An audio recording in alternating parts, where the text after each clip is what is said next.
The air in Oakhaven Estates was scented with freshly cut Bermuda grass and the faint, expensive perfume of affluence. This was a realm of calculated perfection. 100 acres carved into 25 immaculate 4-acre parcels. The homes were monuments to contemporary wealth. Colonial revival mansions with pristine white columns, sprawling craftsman estates with cedar shakes, and sleek, modern houses featuring walls of glass and imported stone.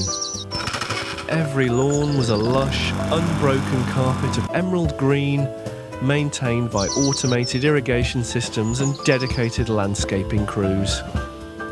The neighbourhood wasn't just exclusive, it was curated. And then there was the Critwell property. The Critwell plot, a meagre 2 acres, sat right at the grand entrance to Oakhaven Estates, an island of historical defiance surrounded by a sea of contemporary conformity. It was impossible to enter the neighbourhood without seeing it first. The family home was an honest-to-goodness farmhouse, built in 1922, its clapboard siding worn to a respectable, faded grey, shaded by 2 massive ancient oaks. But the real object of the neighbourhood's silent, and sometimes vocal, disdain was the barn. Built in 1883 by Thomas Critwell's great-great-grandfather, the towering structure was a testament to raw, functional Americana. Its redwood siding, long past its prime, was a rich, weathered crimson, streaked with dark patina. The copper roof of the silo was a mottled green, and the whole edifice leaned just enough to tell a story of generations of heavy winds. It was magnificent in its age, but in the context of Oakhaven Estates, where even the fire hydrants looked designer, the barn was a scandalous 4-storey monument to rusticity. The current generation of Critwells lived there in comfortable chaos. There was Nadine, 34, a spirited woman who cherished the history of the place. Thomas, 41, a patient man who worked as a civil engineer and was fiercely protective of his family's legacy. Their 2 children, Noah, 10, and Belle, 8, who treated the barn's dusty interior as a sprawling castle.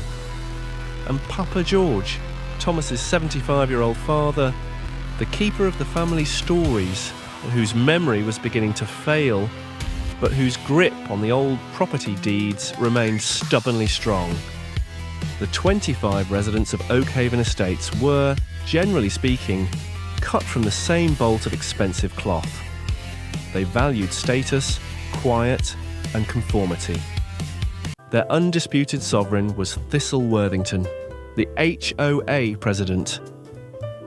Thistle Worthington, 39, was a woman who approached life with the aggressive certainty of someone who had never been told no by a person she considered her equal. She was sleek, blonde, and possessed a permanent air of sophisticated disapproval. Her husband, Bryant, 42, was an investment banker who communicated primarily through sighs and muttered agreement. Their twin 10-year-old sons, Mark and Matt, were tiny, sharp-elbowed versions of their mother. Thistle's primary pastime, besides organising neighbourhood galas that only she enjoyed, was ensuring Oakhaven Estates remained immaculate. The Critwell barn, positioned strategically as the first thing every visitor, delivery driver, or potential buyer saw, was her personal nemesis. It degrades our property values. She'd once sniffed to a neighbour, Veronica Hayes, over organic elderberry spritzers. It's not just the rust, dear, it's the attitude. They aren't even part of the covenant. It's an insult to the aesthetic integrity of this community. Then let's do something about it. Veronica's voice and mind were filled with nothing but malice. Since the Critwells property was legally outside the HOA's jurisdiction, Thistle couldn't enforce direct rules. But Thistle was nothing if not creative in her cruelty. She used the neighbouring Oakhaven Homeowners Association charter to unleash a torrent of bureaucratic torment upon the Critwells, exploiting every obscure setback and utility easement that bordered their property. The fines began subtly, then escalated into absurdities. Fine 1. Unauthorised colour palette, $500 recurring monthly. The Critwells fence, a simple, sturdy cedar split rail, bordered the Oakhaven common area. Thistle cited the Critwells for a violation of neutral palette guideline, claiming the naturally weathered cedar, with its sun-bleached grey tones, clashed with the HOA-approved colour harmony of dove grey, slate and linen. The requested remedy was painting the fence with a specific, expensive and utterly unnecessary shade of taupe. Thomas's lawyer simply pointed out their fence was not on HOA property. Thistle responded by making the fine daily until the issue was resolved. Fine 2. Impermissible garden artifact, $2,500 one time. Noah, 10, had painted a large, bright red wagon with blue flames, intending to use it to haul firewood. He left it near the edge of their yard, visible from the main Oakhaven Drive. Thistle sent a scathing notice. Visible yard debris / impermissible garden artifact. The justification stated the wagon's colour combination, specifically the high saturation of the red and blue, exceeded the acceptable vibrancy index for the neighbourhood's entrance zone. Fine 3. Excessive wildlife habitat, $750 monthly. The old oaks on the Critwell property naturally dropped leaves onto the edge of the HOA's pristine sidewalk. Instead of simply having the HOA landscaping crew blow the leaves, Thistle sent a fine for creating a hazardous and excessive wildlife habitat. Her reasoning, detailed in a 9-page document, was that the leaf piles encouraged squirrels, which in turn increased the potential for bird droppings on Oakhaven residents' luxury vehicles. Fine 4, structural disrepair, the barn. $5,000 recurring weekly. This was the big one. The HOA's main complaint was always the barn. Thistle leveraged a poorly worded clause in the Oakhaven Charter regarding structures that pose an unreasonable risk to neighbouring properties. She claimed the barn's slight lean and weathered look constituted a hazard, citing visible fatigue and non-conforming aesthetics. This fine was so substantial that the Critwells had to hire an architect to inspect the barn and issue an official, certified report stating the 140-year-old structure was structurally sound and safer than most of the HOA's flimsy new sheds. Thistle ignored the report and continued to issue the fines, letting them accumulate, along with crippling interest rates. The accumulated fines soared past $70,000.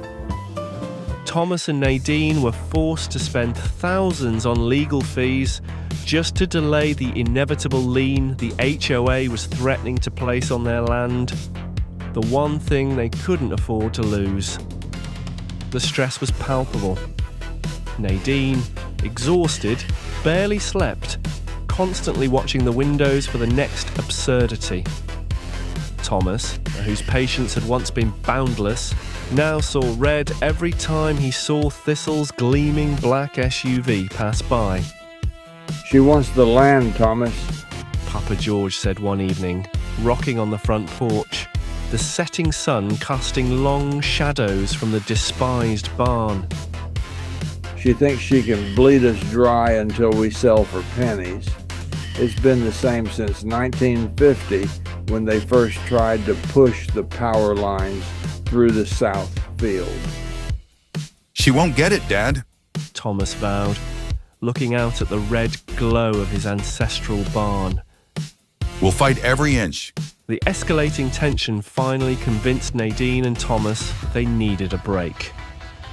They had been invited to a cheap, week-long trip to Florida, a much-needed escape for Noah and Belle. They couldn't afford it, but Papa George insisted, covering the travel costs with his modest savings. Go? Papa George urged them. I'll stay here. I'll keep an eye on everything. She won't try anything while the old guard is still standing. With heavy hearts, Thomas and Nadine packed the kids and drove south, trying to forget the $70,000 fine looming over them. The moment their SUV was out of sight, Thistle Worthington went into motion. The accumulated stress from the state fine she was anticipating for the uncollected Critwell dues, combined with her unshakable belief in her own rightness, pushed her over the edge. The sight of the barn, standing proudly at the entrance, mocked her every morning commute. That Tuesday, Thistle made a series of frantic, self-authorizing phone calls. She bypassed the HOA board, convinced that her action was for the greater good of Oakhaven's property values. She called a large, private demolition contractor located 3 counties away, emphasizing the urgency and offering a dizzying cash bonus for discretion and speed. She presented a forged document on HOA letterhead, claiming the Critwell structure had been condemned by the county engineer for imminent collapse. By Wednesday morning, a massive yellow excavator and a crew of 3 men were parked silently beside the barn. Thistle, dressed in a white linen suit and sunglasses, directed the operation from the safety of her car. The demolition was swift and brutal. The barn, which had withstood over a century of storms, surrendered in minutes to the mechanical fury of the machine. The sound of splintering redwood and collapsing copper was deafening, a terrible final shriek of history giving way to modern tyranny. By midday, the 1883 structure was a mound of rubble, ready for haul-off. Thistle took a deep breath of the dust-filled air, a savage smile of victory spreading across her face. When the Critwells returned late Sunday night, the first thing they saw was a gap in the familiar skyline. Dad? Thomas called, pulling the SUV to a screeching stop. Papa George, sitting stunned on the porch swing, couldn't speak. He just pointed a trembling finger toward the driveway. Where the majestic red barn had stood, there was now a neat brown patch of disturbed earth, surrounded by a temporary, flimsy chain-link fence. The only sign of the 140-year-old landmark was a scattering of shattered wood and dust. Thomas went instantly, terrifyingly quiet. Nadine shielded the wide, horrified eyes of Noah and Belle. Thomas walked slowly onto the empty patch of ground, kicking at the freshly laid dirt. He picked up a splinter of aged redwood, its grain darkened by rain and time, and crushed it in his fist. The next morning, Thomas and Nadine were not just grieving the loss of a building. They were grieving a violation that felt existential. But the retribution began before Thomas could even hire a lawyer. A small, official-looking notice was taped to their mailbox, not from Thistle, but from the State Historical Preservation Office, SHPO. The barn, it turned out, was not just old, it was officially recorded in the state archives as a landmark of agricultural history. A stipulation Papa George had quietly managed years ago, but had forgotten in his failing memory. The state's response to its unauthorized demolition was swift and merciless. The state didn't fine the Critwells. They fined the Oakhaven Estates Homeowners Association. The fine was staggering: $850,000 for the destruction of a protected historical structure.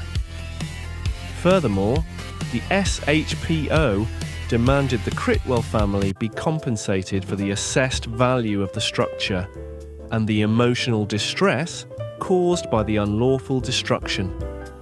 The state's investigation quickly traced the demolition order back to its source, Thistle Worthington. The neighbourhood, which had quietly applauded the barn's removal as a long overdue cleanliness measure, was instantly galvanised by pure, self-serving horror. An emergency HOA meeting was called that night in the Worthingtons' impeccably decorated great room. This is outrageous. Thistle shrieked, her usual composure fractured, her face pale beneath her tan. We can fight this. We were protecting our investment. The Critwells are derelict. They never maintained it. Thistle. The state is calling it an act of vandalism committed by the association. Bryant, her husband, stammered, his investment banker veneer cracking. That fine alone is nearly half of our capital reserves. We're facing an immediate assessment of over $30,000 per household. The unified, holier-than-thou front crumbled. The neighbours, led by a furiously calculating Veronica Hayes, turned on Thistle. They had been willing to tolerate her tyranny against the Critwells, but they would not tolerate her threatening their 4-acre, multi-million-dollar investments. The board voted unanimously to strip Thistle of all authority, pending a lawsuit against her personally to recoup the fine. But the Critwells weren't done. Thomas filed a massive civil suit for emotional distress, trespassing and property damage against the HOA, seeking millions. The Critwells were now the legal equivalent of a landmine on which Oakhaven Estates had tripped. Just as the legal battles reached a fever pitch, Papa George, who had been fading since the loss of his beloved barn, passed away peacefully in his sleep. His funeral was a quiet, Critwell-only affair, held in the shade of the remaining oak trees. A week later, the family met with Mr. Sterling, the Critwell family lawyer, to discuss the estate. The farmhouse was legally Thomas's, and the assets were modest. But Mr. Sterling's face was uncharacteristically excited. Your father, The lawyer began, running a hand over a stack of yellowed, brittle paper tied with fraying twine. was a bit of a hoarder when it came to documents. He insisted on keeping these particular deeds in the old safe. He spread a vast, hand-drawn survey map and a series of documents dated 1895 and 1902 across the table. Mr. Critwell, I need to tell you what these mean. When your great-great-grandfather filed his original land grant, it covered a vast territory. Over the 20th century, as the city grew, developers bought up pieces. Your grandfather and father always assumed a large section of the original grant was sold off decades ago to the corporation that built this neighborhood. Mr. Sterling tapped the ancient survey. It wasn't. The original developer, a consortium called Sterling Land Holdings, attempted to buy the central 100 acres in the 1930s. There was a confusing legal kerfuffle, a bad title, and what appears to be a fraudulent filing, which your family, being land-rich and cash-poor, was never able to challenge effectively at the time. He pointed to the sprawling area marked Oakhaven Estates. Thomas, Nadine, according to this original 1902 deed, which supersedes all subsequent cloudy property filings, the entirety of Oakhaven Estates, the 100 acres your neighbor's multi-million-dollar homes sit upon, was never legally purchased from the Critwell family estate. A stunned silence fell. Noah and Belle, playing quietly with Legos in the corner, stopped. It means Thomas whispered, his mind struggling to grasp the scope of the claim. that the whole neighborhood is sitting on our land? Precisely. The lawyer confirmed. The title is fatally flawed. This deed makes the Critwell family the true owners of that 100-acre tract. Technically, your 25 neighbors have built their exquisite homes on land they don't own. They own the improvements, the houses, but not the soil beneath the foundations. The news hit Oakhaven Estates like a Category 5 hurricane.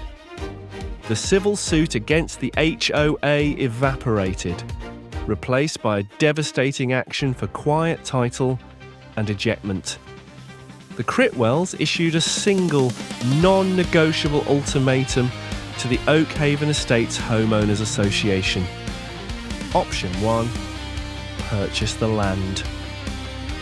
The Critwell family was willing to sell the 100 acres at the fair market, undeveloped price, which the current lawyer pegged at $4.3 million.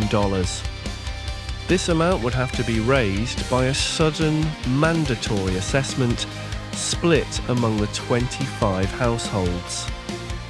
Option 2, move the houses. If the HOA could not produce the $4.3 million within 90 days, the residents would be forced to vacate and remove their structures, the houses they owned from the land, which legally belonged to the Critwells. Panic set in. The $4.3 million price tag meant an immediate $172,000 assessment per home. Money none of the families had readily available after paying the SHPO fine and the legal fees associated with the Critwells' initial lawsuit. Mortgage lenders panicked, realizing the collateral for their loans was now in question. The elegant, well-maintained lawns suddenly felt like quicksand. The HOA members, who had spent years worrying about the aesthetic integrity of a piece of land they thought they owned, now faced financial ruin. At the final, desperate HOA meeting, the 24 remaining households looked haggard and terrified. Thomas and Nadine Critwell walked in and stood before them. We know you cannot afford the land. Thomas said, his voice quiet but echoing in the tense silence. And we are not monsters. We were raised to respect this land and the people on it. However, justice must be served for 3 generations of harassment and the criminal destruction of our heritage. Nadine then laid out the third final option, the Critwells' terms of peace. Rental agreement. All 24 remaining households would sign a renewable 99-year ground lease, paying a very modest, symbolic annual rent to the Critwell Family Trust for the use of each of the 4 acres their home sat on. This provided the Critwells with ownership security and the neighbours with dwelling stability. HOA disbandment, the Oakhaven Estates Homeowners Association must be permanently dissolved and legally forbidden from ever reforming under any guise, covenant or agreement. Amnesty. All prior fines and accumulated interest levied against the Critwell family, including the $70,000 fine for the barn's structural disrepair, would be immediately and permanently voided. Exile of the architect, Thistle and Bryant Worthington and their children must be the ones to purchase the one piece of land the Critwells would sell, the 2-acre plot where the barn once stood, at full market price, $310,000, and they must immediately vacate Oakhaven Estates entirely. They would not be allowed to participate in the ground lease agreement. The collective relief in the room was so great it was almost visible. Thomas had offered them a path to keep their homes and their wealth, at the cost of the very system, the HOA, that had nearly ruined them. Before Thomas could even ask for a vote, Veronica Hayes stood up, her face etched with exhaustion and contrition. We accept. She declared, looking not at Thomas, but at the 23 other neighbours. We were foolish. We were blind. We apologize for allowing Thistle Worthington's malice to run our lives and nearly cost us everything. Now, wait a minute. Thistle shrieked. The vote was a unanimous roar of acceptance. The former residents of Oakhaven Estates now had a common, unified enemy, Thistle Worthington, and a deep, newfound appreciation for the Critwell family.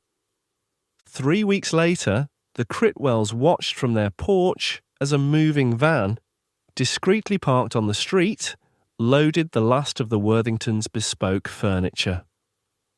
Thistle, her expensive suit now looking merely wrinkled, shot one final, toxic glare at Thomas and Nadine. But this time, there was no victory in her eyes, only utter defeat. The Critwells were poorer by a historical barn, but richer by 100 acres. That evening, Noah and Belle played tag on the freshly graded dirt patch, running where the barn used to stand. The scent of cut grass was still there, but now it smelled like peace. I hope you enjoyed the barn. I hope you enjoyed Midnight Radio. Don't forget, the shadows hate the light. Boo! Gotcha!